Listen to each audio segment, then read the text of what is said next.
2 જીગી સાહેબ એમ કહે છે કે ભાઈ તમારા કોઈ એને ગઈકાલે પ્રેસ કોન્ફરન્સ કરી મારી પાસે એમ કે જયરાજસિંહના બધા કારનામા છે, તો તમારી પાસે બધાના કચ્ચા ચિઠ્ઠા છે દાખલા તરીકે, તો કરો કેસ. એમાં બીજા તો કરી હા કેસ. નમસ્કાર મિત્રો, સ્વાગત છે આપણી યુટ્યુબ ચેનલમાં. તો દર્શક મિત્રો, તમને બધાને અત્યારે ખબર છે કે ગોંડલ મિત્રો છેલ્લા ઘણા બધા સમયથી એક ચર્ચાનું વિષય બન્યું છે. અને ખાસ કરીને મિત્રો ગોંડલની અંદર જે રાજકુમાર જાટ નામના વ્યક્તિનું અત્યારે જે રહસ્યમય તરીકે મોત થયું છે, તો આના કારણે પણ મિત્રો ગોંડલમાં છેલ્લા ઘણા સમયથી ચર્ચાનું વિષય બન્યું છે.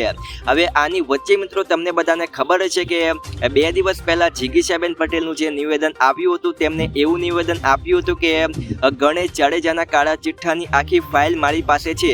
હવે આવા નિવેદન પછી મિત્રો ત્યારે પત્રકાર જગદીશ મહેતાનું પણ એક નિવેદન આપ્યું છે. પત્રકાર જગદીશ મહેતાએ મિત્રો શું નિવેદન આપ્યું એના વિશે મિત્રો આપણે આગળ થોડીક વિડીયોમાં ચર્ચા કરીશું, તો વિડીયોને તમે છેલ્લે સુધી જોતા રહેજો. અને ગોંડલના મિત્રો વધુ સમાચાર જોવા માટે તમે આપણી યુટ્યુબ ચેનલમાં જો નવા હોય તો આપણી યુટ્યુબ ચેનલને સબસ્ક્રાઇબ પણ કરી દેજો. મિત્રો ગોંડલની અંદર જે રાજકુમાર જાટ નામના વ્યક્તિનું અત્યારે જે રહસ્યમય તરીકે મોત થયું છે, તો આની વચ્ચે મિત્રો એક મીડિયાની અંદર જીગીશાબેન પટેલનું મિત્રો એવું નિવેદન આવ્યું હતું કે ગણેશ જાડેજાના કાળા ચિઠ્ઠાની આખી ફાઇલ મારી પાસે પડી છે. અને આવું કોઈ પહેલી વાર બન્યું નથી કે જ્યાં ગણેશ જાડેજાનું કોઈ હત્યાની અંદર નામ આવ્યું હોય. આની પહેલા પણ એક 14 વર્ષના બાળકની હત્યા કરી નાખી, પીએસઆઈ ચાવડાની હત્યા કરી નાખી, જયંતિભાઈ વડોદરાની હત્યા કરી નાખી, નિલેશ વયાણીની હત્યા કરી નાખી, ગોવિંદ દેસાઈની હત્યા કરી નાખી, પોપટ લાખા સુરથિયાની હત્યા કરી નાખી, વગેરે વગેરે. એવું મિત્રો જીગીશાબેન પટેલ તેમનું મિત્રો એક નિવેદન આવ્યું હતું ને તેમને મિત્રો એવું પણ કહ્યું હતું કે ગણેશ જાડેજાના કાળા ચિઠ્ઠાની આખી ફાઇલ મારી પાસે પડી છે. ખાસ કરીને કહેવા માંગુ છું, મારી પાસે આરોપીની આ છે ને આખી ફાઇલ છે, આ ચિઠ્ઠો છે એનો.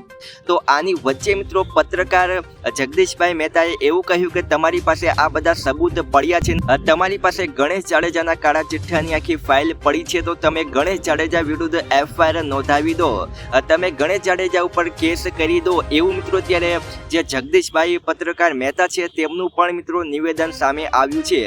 તો હવે મિત્રો તમારી જે પણ રાય હોય તમે જરૂરથી મિત્રો નીચે કમેન્ટમાં લખી શકો છો, કારણ કે મિત્રો જીગીશાબેન પટેલે એવું કહ્યું કે ગણેશ જાડેજાની આખી ફાઇલ છે એ મારી પાસે પડી છે. તો અત્યારે જે જગદીશભાઈ મહેતાએ મિત્રો જે પણ વાત કરી કે તમારી પાસે આખી ફાઇલ પડી હોય તો તમે તેના વિશે એફઆઈઆર નોંધી દો, તમે તેના ઉપર કેસ કરી દો. શું ખરેખર મિત્રો જગદીશભાઈ મહેતાનું આ કહેવું સાચું છે કે નહીં, તમે જરૂરથી નીચે કમેન્ટમાં લખી અને જણાવી શકો છો. તો આજ માટે મિત્રો આપણે આટલું જ રાખીએ છીએ.